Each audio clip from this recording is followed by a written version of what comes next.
Suportado ng Pangulong Bongbong Marcos Jr. ang 50 pesos na price cap sa imported rice. Ayon po sa palasyo, nagbigay na ang DA ng rekomendasyon sa National Price Coordinating Council. Yan ngay para masimula na ang deliberasyon kaugnay po ng price cap.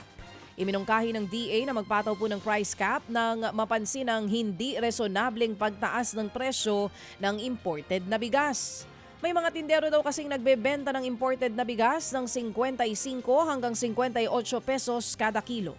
Hinihinalang may mga nananamantala sa sigalot sa Middle East at ginagamit itong rason para magtaas ng presyo ng produktong petrolyo. Handa naman po ang DOLE na mag-abot ng tulong at panibagong oportunidad para sa mga manggagawang posibleng mawalan ng trabaho sa gitna po yan ng sigalot sa Middle East. Sa programang ito, sinabi ni DOLE Bureau of Local Employment Division Head Director Patrick Patriwaran na nakabantay po sila sa estado ng employment. Handa daw silang hanapan ng panibagong trabaho ang mga OFW sa Middle East kung magdedesisyon ang mga ito na umuwi na lamang. Nakabantay din daw ang DOLE sa posibleng maging epekto ng sigalot sa iba't ibang sektor sa Pilipinas. Yan ay lalo't marami-rami rin ang nawalan ng trabaho sa construction sector nitong nagdaang buwan. Dahil po sa mga proyektong infrastruktura na naantala dahil pa rin sa flood control scandal. Nakahanda po dyan yung pag-facilitate po ng unemployment insurance benefits, yung paglilink po ng ating mga kababayan na mawawalan ng sa mga employment opportunities natin. So patuloy po natin binabantayan itong mga sektor na nakikita natin magkakaroon po ng effect. Yan nga po ang tinig ni Director Patrick Patriwaran Jr., Division Head ng Bureau of Local Employment Division ng DOLE.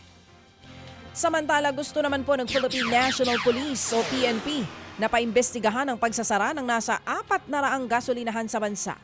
Karamihan po ng mga nagsarang gasolinahan ay nasa probinsya. Ang hinala po ng pulisya, posibleng nagsara lamang ang iba para mag-ipit ng supply ng petrolyo sa gitna pa rin po yan ng krisis sa langis.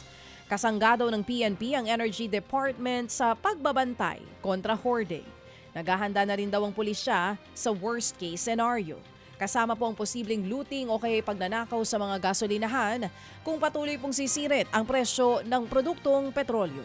Mga kapatid, para sa iba pang mga balita at impormasyon, sundan niyo po kami sa X, Instagram, Facebook at syempre sa TikTok, True Network PH. Mag-subscribe din po kayo sa aming YouTube channel, True Network. May website din po tayo, truenetwork.ph. At pwede nyo rin po kaming mapanood sa Channel 19 ng aming True FM TV. Lagi pa rin makinig sa radyo dito po sa 105.9 True FM dahil dito, laging true sa'yo, kapatid. Ito tayo sa totoo, tunay at tapat.